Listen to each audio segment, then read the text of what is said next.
Carta de Paulo a Efésios, nós estamos hoje encerrando esta série de mensagens e Deus tem nos abençoado de forma muito especial com as mensagens, com a série de mensagens do pastor Neto na carta, no Evangelho de Lucas, pastor André também trazendo a mensagem, arte e poesia no livro de Salmos e o pastor Gregory também aí trazendo para nós, no estudo da Escola Bíblica Dominical, o livro de Atos, e nós temos sido realmente abençoados pelo Senhor.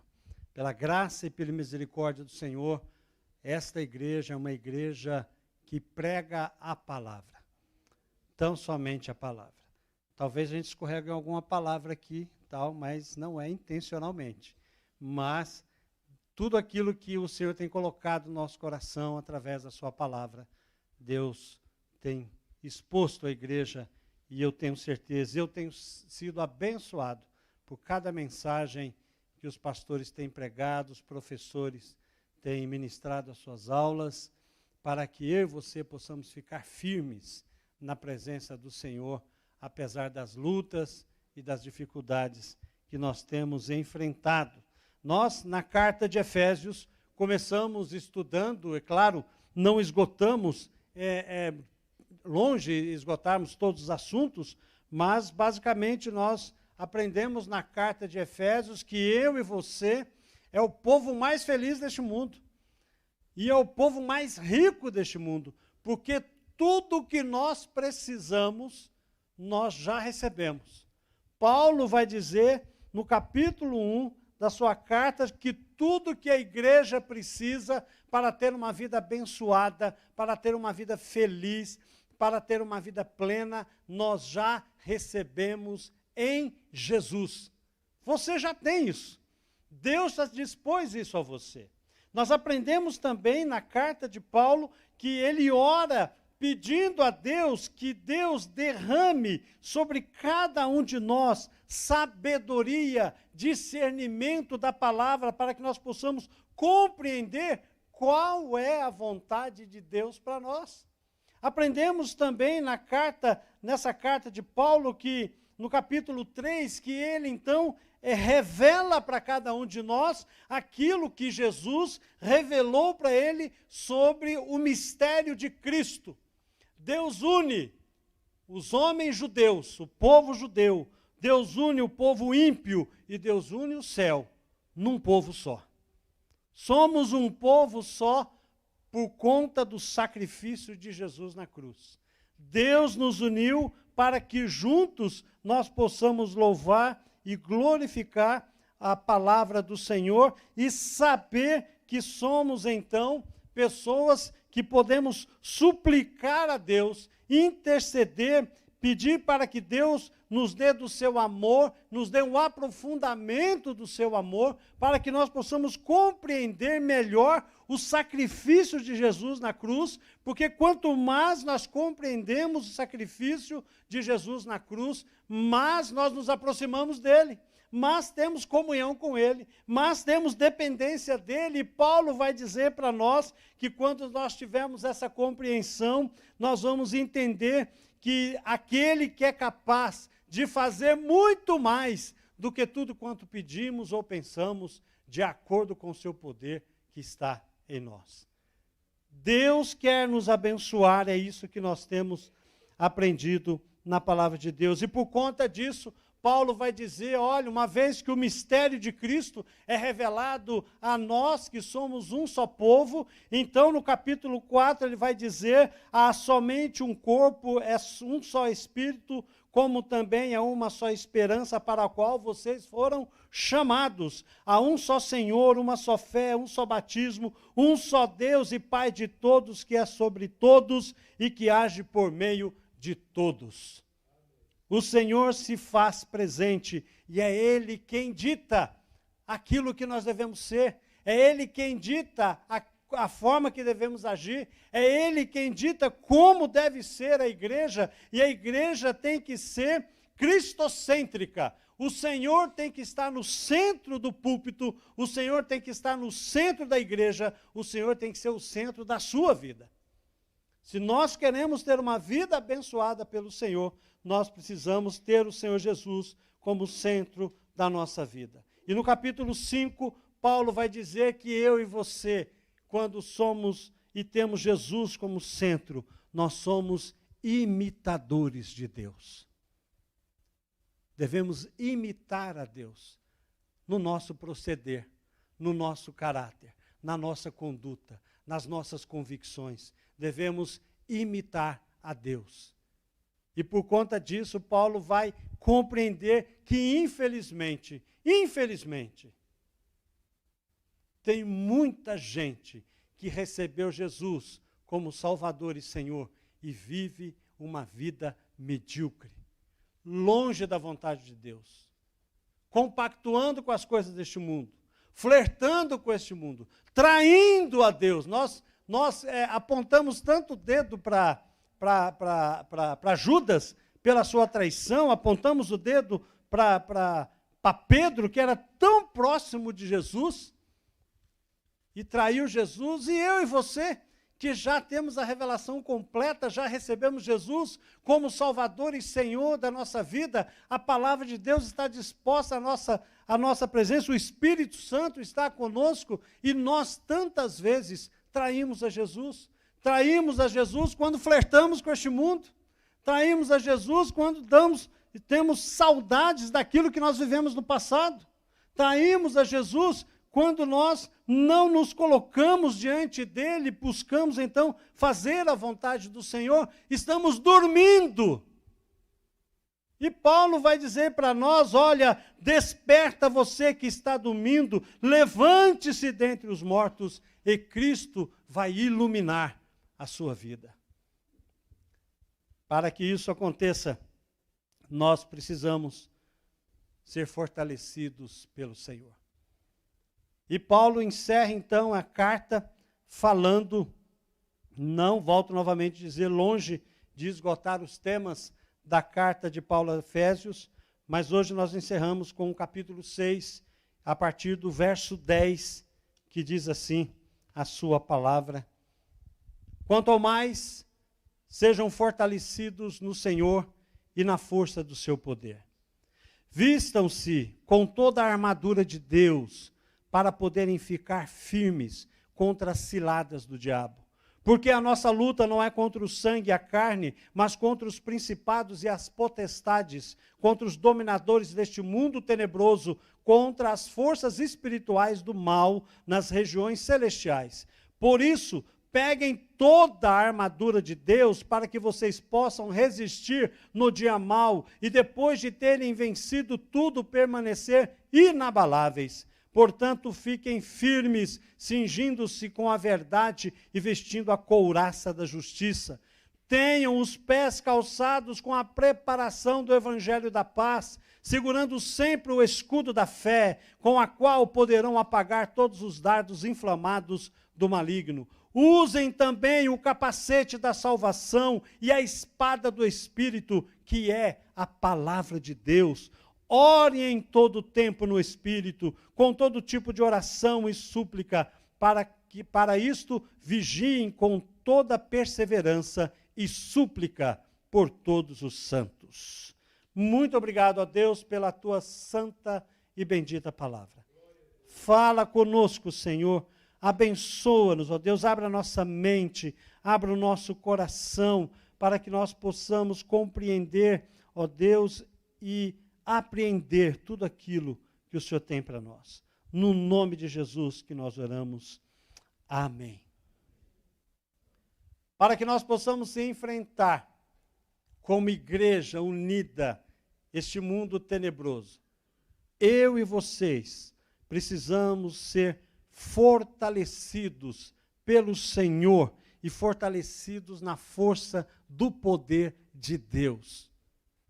Não basta simplesmente vestir essa indumentária, mas precisamos, na total dependência de Deus e comprometidos com o Senhor, podemos avançar e fazendo a vontade do Senhor que Ele dispõe a cada um de nós. E Paulo, então, vai listar, a ideia aqui é de um soldado romano, e ele vai, então, colocar sabiamente como nós devemos usar cada um deste equipamento que ele dispõe para cada um de nós. E ele começa, então, o primeiro equipamento, o cinturão da verdade. Portanto, fiquem firmes, cingindo com a verdade e vestindo a couraça da justiça. Verdade. Quando eu e você pensamos em verdade, nós pensamos numa verdade absoluta.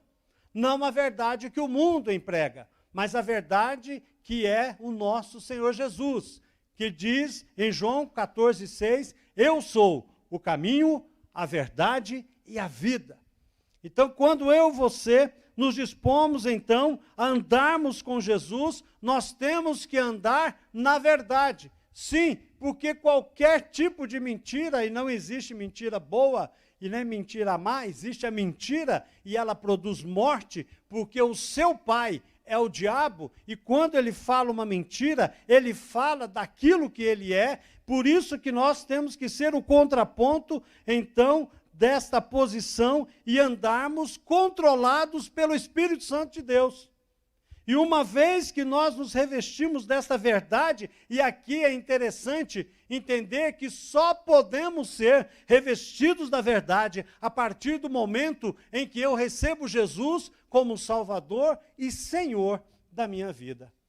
Se eu não me colocar na presença de Deus, se eu não me dispor em me arrepender dos meus pecados, reconhecer que eu sou um pecador, que sou imerecedor da graça do Senhor, então eu preciso confessar Jesus como meu Salvador, como meu Senhor, pedir que Ele limpe a minha boca, pedir que Ele limpe os meus lábios, a minha mente e o meu coração, para que a partir deste momento, então, eu começo a andar na verdade. E é interessante porque o cinto, que aqui está, o cinturão da verdade, ele carrega a espada, que é a palavra de Deus. Alguém que não tenha o cinturão da verdade, não tem condições de andar com a espada. Alguém que não tem Jesus como Salvador e Senhor, é impossível para essa pessoa poder cumprir aquilo que o Senhor tem e determina para cada um. Porque sem Jesus, e sem essa confissão, sem o revestimento da graça, sem a marca do Espírito, o selo do Espírito em sua vida, ele não pode carregar o cinto, e não tendo o cinto, ele não pode carregar a palavra de Deus.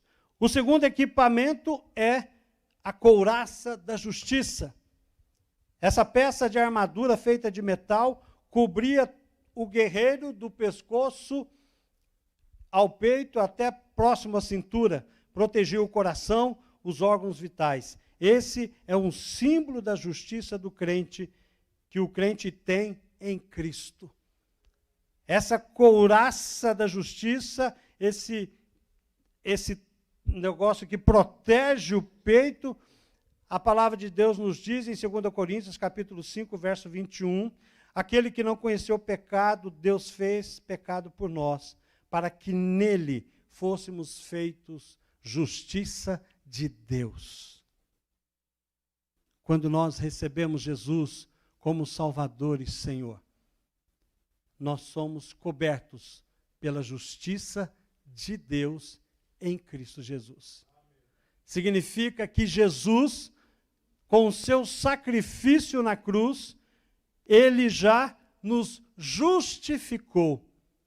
E Deus então declara para nós, e o ato declarativo de Deus, que por conta do sangue de Jesus, que está em nós, não somos mais injustiçados. Não somos mais condenados, mas agora somos justificados pelo Senhor Jesus. E por isso que nós podemos e devemos usar a couraça da justiça para que nós possamos andar firmemente, sem medo do ataque do inimigo, porque nós somos justificados pelo Senhor. E uma vez que somos justificados pelo Senhor, andamos como guerreiros prontos a enfrentar as lutas dessa vida, conhecendo a vontade do Senhor, sabendo que o Senhor está nos abençoando, sabendo que o Senhor está nos guardando, sabendo que estamos protegidos pelo nosso Senhor Jesus. Por isso que nós podemos e devemos entender que o diabo pode ser e é o nosso acusador, mas Cristo é aquele que nos justificou. E por isso nós podemos andar firmemente com o Senhor. O terceiro equipamento é o calçado do Evangelho. E é interessante isso.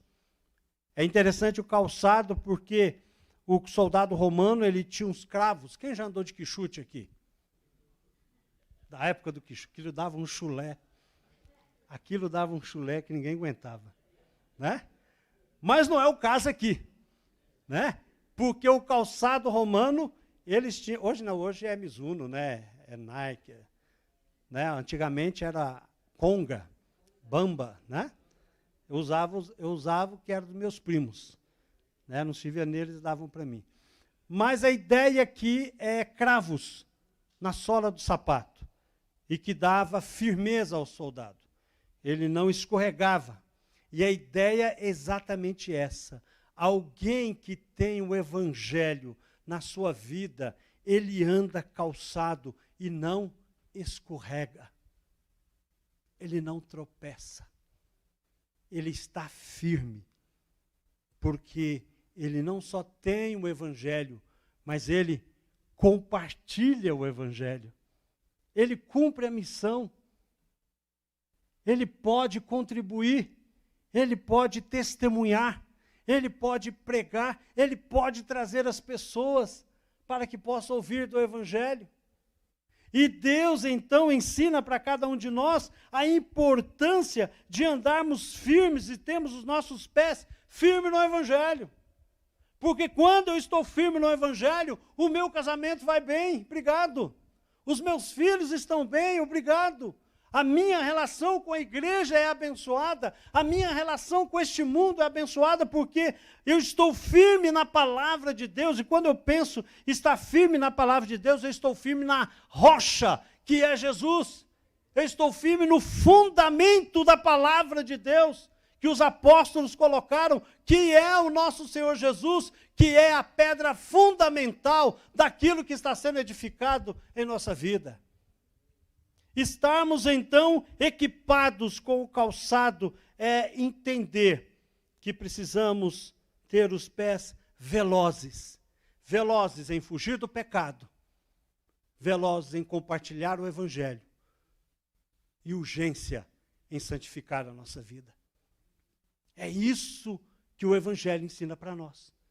E quando nós estamos calçados com esse Evangelho, o Senhor quer e pode e sabe que nós podemos, então, viver uma vida de acordo com a vontade do Senhor.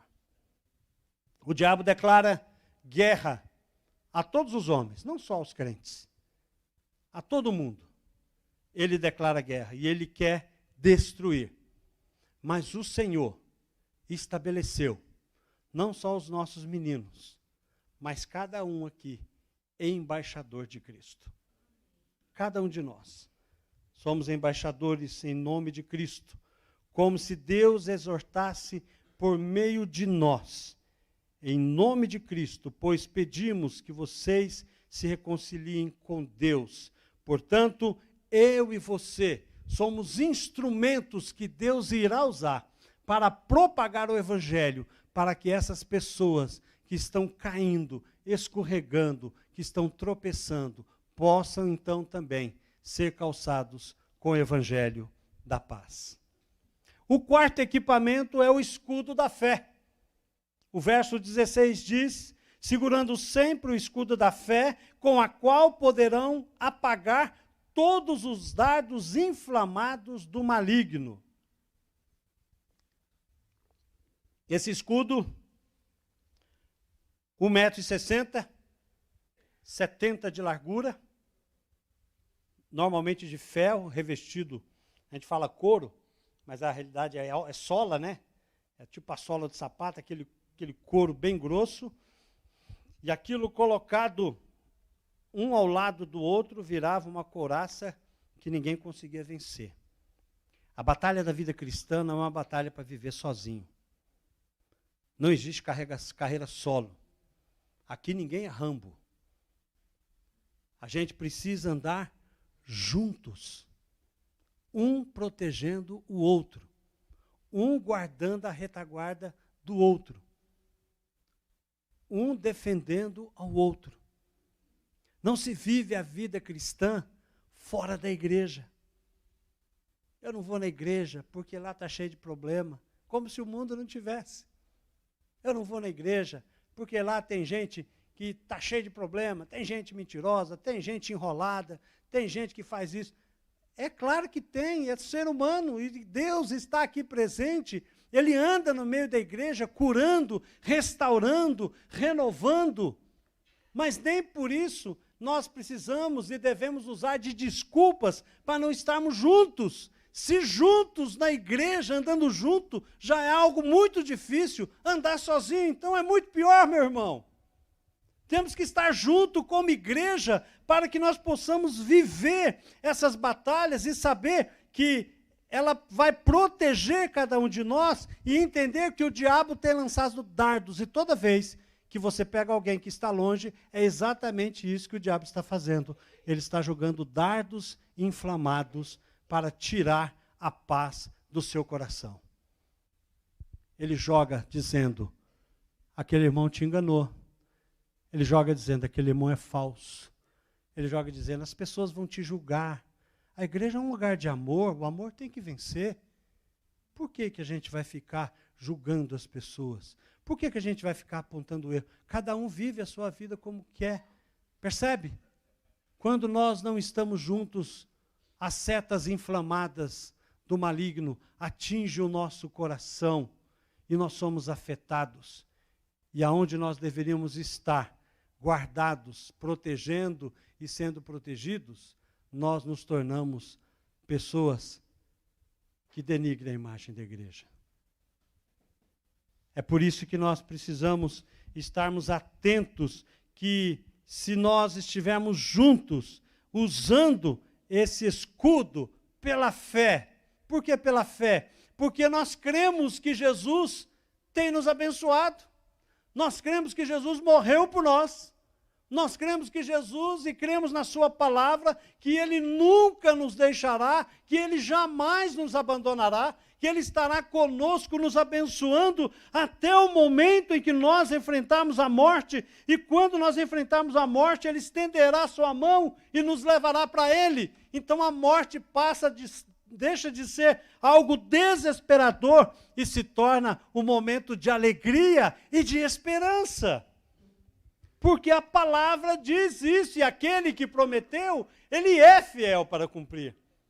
É por isso que nós precisamos compreender e entender que a nossa vida tem que estar protegida em Deus.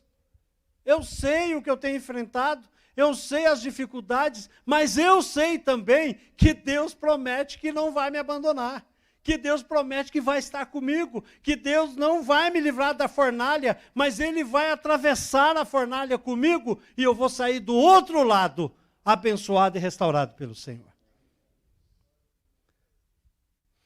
Os irmãos já viram, eu nunca vi, mas os irmãos já viram purificar a prata? Já viu? Já viu? Diz que o ourives, quando purifica a prata, ele não pode afastar dela. Tem que ficar de olho, porque se ele virar as costas, ela queima. Então, quando ele está olhando, e quando é que ele sabe que a prata está purificada? É quando ele se vê na prata. E Deus faz exatamente isso conosco. Deus nos prova, Deus nos purifica. Ele não tira os olhos de nós. Às vezes nós passamos assim, eu estou passando por um momento tão difícil, tem tanta luta, tem tanta dificuldade, mas Deus está de olho. Deus está cuidando. E no momento certo, as lutas e as dificuldades vão passar. E nós não seremos vencedores. Nós já somos mais que vencedores por meio daquele que nos amou. É por isso que nós precisamos crer na palavra de Deus e saber que Deus, através da nossa fé, pela instrumentalidade do Espírito Santo, nos guardará e apagará as setas inflamadas do inimigo. O quinto equipamento é muito importante. Tão importante, e eu penso ser o início de todo esse processo, que é o capacete. Que Paulo diz que é a salvação. Porque a salvação, ela traz transformação.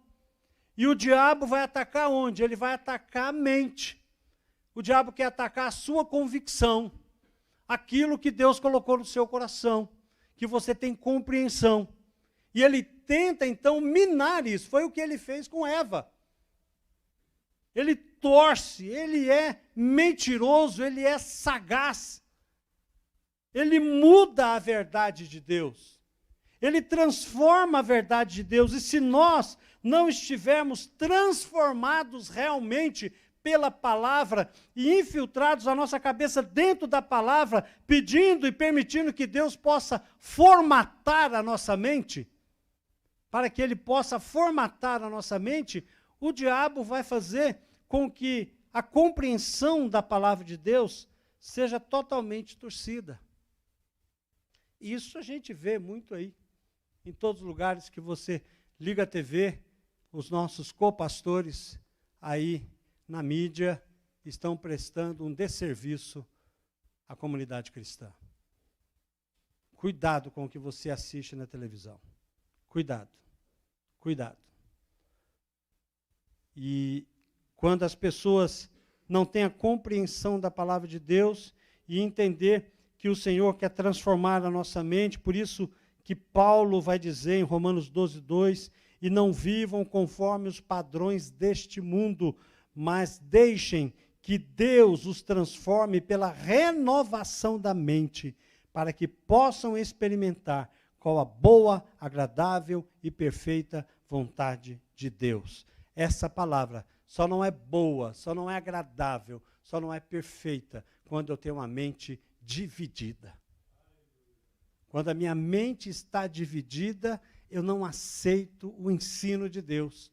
Quando a minha mente está dividida, eu não permito que Deus transforme a minha vida e eu não me submeto, eu me levanto contra, eu acho que tem coisas que eu preciso mudar, eu acho que a palavra de Deus se torna então irrelevante, algumas coisas é boa, algumas coisas são ruins. Quando eu leio lá, o Senhor é meu pastor e nada me faltará, aí é a palavra de Deus para a minha vida.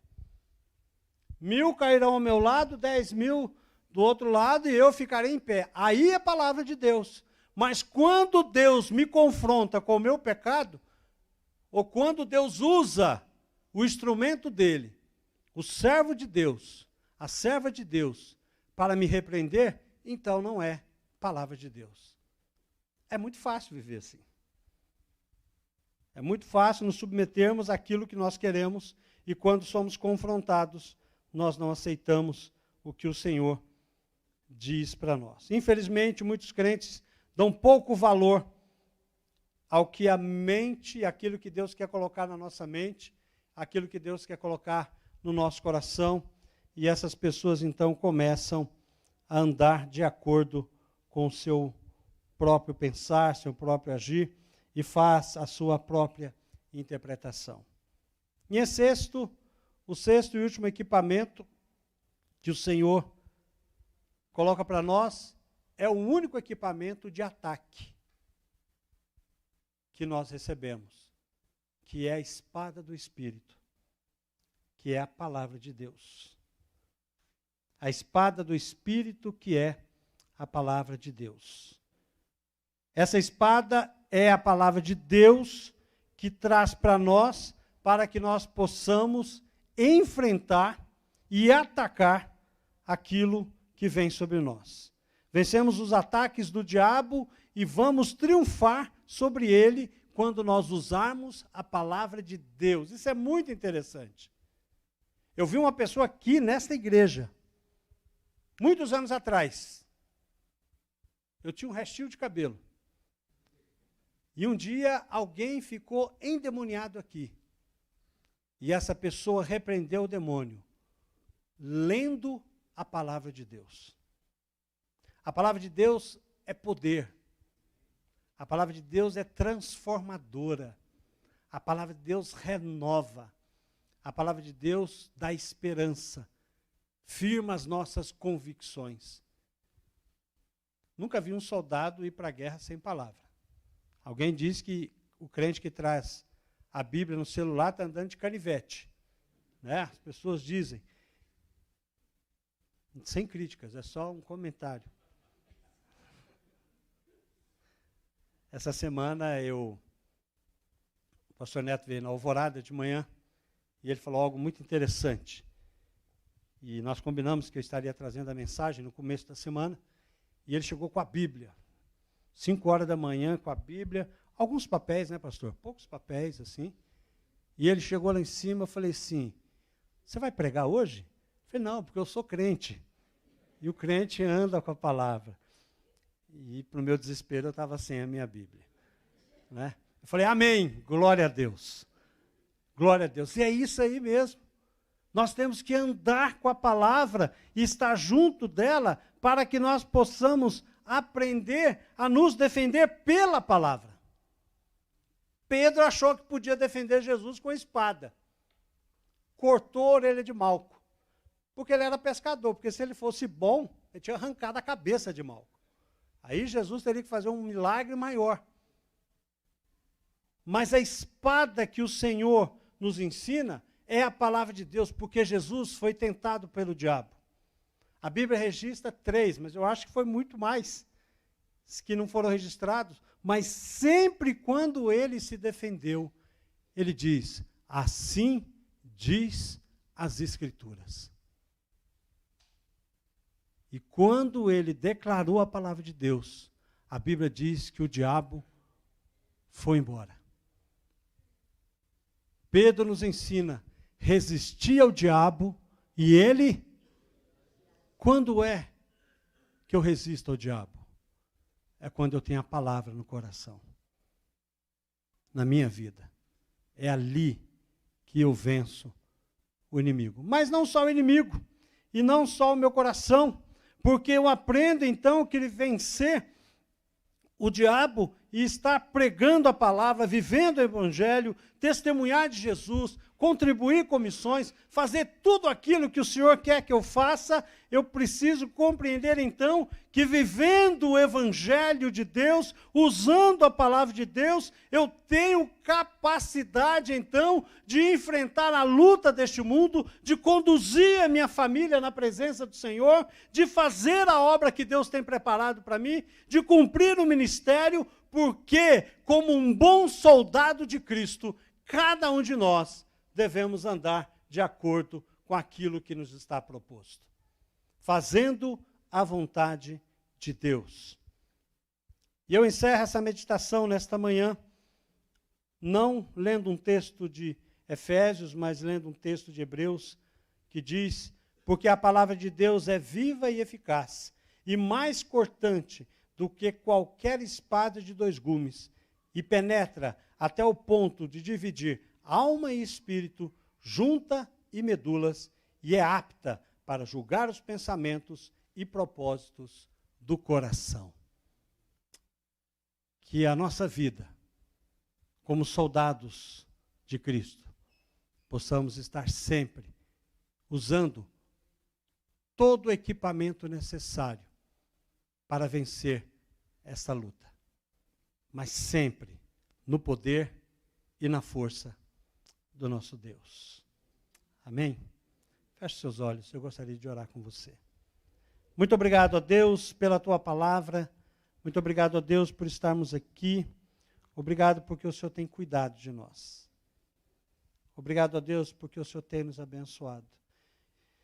E dispõe a cada um de nós, ó Deus, esses equipamentos tão importantes. Pai, em nome de Jesus, nós queremos te pedir, tenha misericórdia da nossa vida, Pai. Anima, Senhor, o nosso coração, traz convicção de salvação, ó Deus, para aqueles que receberam Jesus como seu Salvador e Senhor. Ó Deus, e salva aqueles que não têm a certeza da sua salvação, para que, ao vestir o capacete da salvação, ele possa receber toda a indumentária para viver uma vida cristã de acordo, que reflita o teu amor e o teu caráter para este mundo, Pai. Em nome de Jesus, abençoa-nos, Senhor. Em nome de Jesus, nos capacita, Senhor. Em nome de Jesus, nos dê sabedoria e discernimento do teu Espírito para que possamos viver essas verdades tão profundas que Paulo nos ensina através da sua palavra. É a nossa oração, no nome de Jesus. Amém. Que Deus a todos abençoe.